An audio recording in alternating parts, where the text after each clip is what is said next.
Mesdames et messieurs, bonsoir. Encore, Infomonde, je vous en prie de partager la vidéo dans tous les groupes possibles, de vous abonner et d'activer la cloche de notification pour ne plus rater mes vidéos. S'il vous plaît surtout, continuez à vous abonner massivement sur cette page Infomonde. Oui, on dit souvent que quel que soit le temps mis par l'obscurité, quel que soit le temps mis par la nuit, le jour finit toujours par apparaître. Qu'est-ce que je veux dire par là? Je veux dire tout simplement que, quel que soit le temps mis par le mensonge, la vérité finira toujours par éclater un jour. Et l'éclatement de la vérité fait souvent très mal.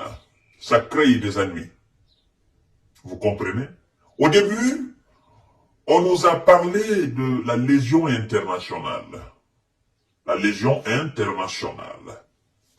On nous a dit que des vétérans de guerre sont venus un peu partout de l'Europe et de l'Amérique pour assister les hommes de Zélélin sur le terrain.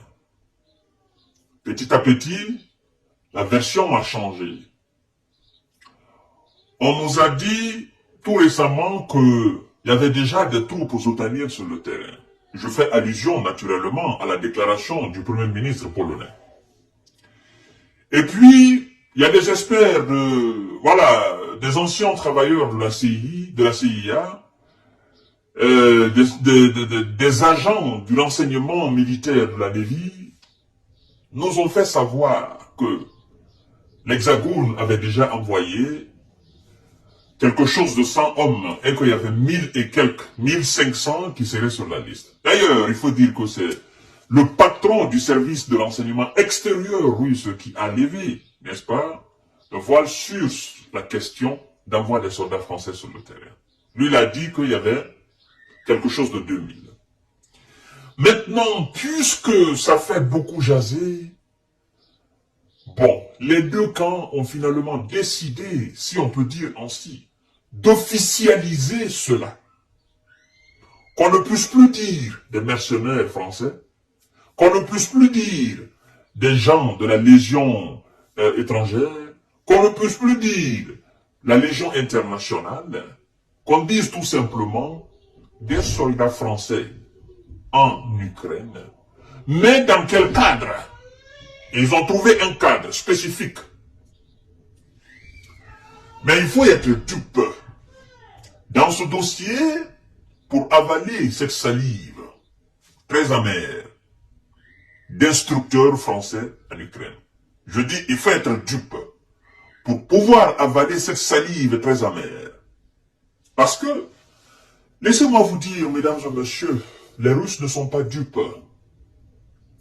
Eux, ils continuent ce qu'ils savent faire. C'est ça la grande différence. Ils font pas assez de bruit autour de ça. Et ils se sont pas cachés. Quand ils ont décidé de lancer l'opération spéciale militaire en Ukraine, ils l'ont fait aux yeux de tout le monde entier. Ils sont venus avec une colonne de chars, de véhicules, plus de 60 km. Ça s'est fait devant tout le monde. Nous avons encore les images et les vidéos. Donc, ils n'ont pas fait cela dans la démagogie. Ils sont venus direct avec des armes et des avions et des hommes. Ça s'est passé devant tout le monde. Mais nos amis occidentaux, ils veulent faire la guerre à la Russie tout en passant par l'Ukraine. Et c'est là où nous disons d'ailleurs que c'est un mal. Parce que, ayez le courage de faire comme la Russie a fait, en envoyant une colonne de chars, c'est-à-dire en venant, mais directement en Ukraine. Ayez le courage d'aller directement en Ukraine. L'Ukraine, c'est un terrain neutre. C'est ce qui est intéressant dans l'affaire. C'est que l'Ukraine n'est pas un pays membre de l'OTAN. L'Ukraine n'est pas dans BRICS. L'Ukraine, c'est un pays neutre. C'est un terrain neutre. Donc, l'OTAN n'aura pas besoin de respecter quoi que ce soit. D'accord? L'OTAN, les États-Unis n'auront pas besoin de respecter quoi que ce soit sur le terrain. Parce que la Russie fait ce qu'elle veut. Mais pour faire cela, Il faut sortir de cette peur qui anime les Occidentaux. Il faut aller droit au but. Maintenant, on nous dit que c'est le commandant en chef de l'armée ukrainienne, M. Oleksandr Syrski, qui nous dit d'ailleurs qu'il est très content de la signature, n'est-ce pas, des documents qui authentifient l'envoi des soldats français sur le terrain. Vous comprenez? L'envoi des soldats français sur le terrain. Je dis bien des soldats français sur le terrain. Parce que qui dit instructeur? Un instructeur, c'est un militaire. Un instructeur dans l'armée, c'est un militaire. Vous comprenez? Donc, il ne faut pas que les termes vous fatiguent trop. À ma connaissance, je ne vois pas un civil instructeur qui forme des militaires. Non, un civil qui forme des militaires, un civil instructeur. Je dis à ma connaissance, à mon petit niveau. Pour le moment, tout ce que j'ai connu comme instructeur dans l'armée, ce sont des militaires. Des militaires, des officiers même, de haut gradés même, si je ne me trompe pas. Donc, ce sont des militaires. Donc, qu'on dise maintenant instructeurs ou pas, ce sont des militaires qui vont en Ukraine. Qu'est-ce qu'ils disent par rapport à cela? Mesdames et messieurs, partagez la vidéo dans tous les groupes possibles. Oui. Alors, c'est le commandant en chef des forces armées ukrainiennes qui affirme que la France allait envoyer prochainement de premiers instructeurs militaires en Ukraine afin de former les troupes de ce pays ravagé par la guerre avec la Russie. Il dit, je cite, Monsieur Oleksandr Syrski dit, je cite, « J'ai déjà signé des documents qui permettront aux premiers instructeurs français de se rendre prochainement dans nos centres de formation et de se familiariser avec les infrastructures et leur personnel. » A écrit sur Telegram le général Oleksandr Syrski. J'ai signé. Le général dit qu'il a signé.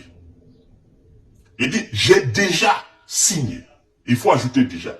J'ai déjà signé des documents, les documents qui permettront aux premiers instructeurs français de se rendre prochainement dans mon centre de formation et de se familiariser avec les infrastructures et leur personnel. Monsieur Oleksandr a fait cette déclaration. Donc, il officialise. De par cette déclaration, l'acte est officialisé. Je ne comprends pas maintenant pourquoi forcément, du côté de l'Hexagone, on entre dans la langue de Molière pour essayer de faire croire que ce que le général a dit n'est pas tout à fait vrai. Parce que cette déclaration du côté de l'Hexagone, la déclaration, elle est floue, en fait. Écoutez bien. Écoutez. L'envoi d'instructeurs français en Ukraine fait partie des chantiers discutés depuis la conférence sur le soutien à l'Ukraine. En février dernier, a tempéré le cabinet du ministère de la Défense française auprès de TFL et RCI. Cette piste continue d'être explorée, notamment pour comprendre les besoins exacts des Ukrainiens selon cette source. Un peu plus tôt, le lundi, maintenant, ça c'est le commandant qui a le fait. Maintenant, écoutez très bien. Entre la déclaration du patron de l'armée ukrainienne et cette déclaration du cabinet de la défense française, il y a quelque chose qui ne tourne pas en rond. Vous comprenez? Il y a quelque chose qui ne tourne pas en rond. Soit, du côté de l'Hexagone, on n'a pas aimé la précipitation dans laquelle le patron de l'armée ukrainienne, n'est-ce pas, a fait la déclaration, parce que certainement on aurait voulu qu'il la fasse tardivement ou qu'il attende encore que l'Hexagone fasse d'abord la déclaration avant que lui, ils ne viennent, mais les Ukrainiens, ils ont hâte.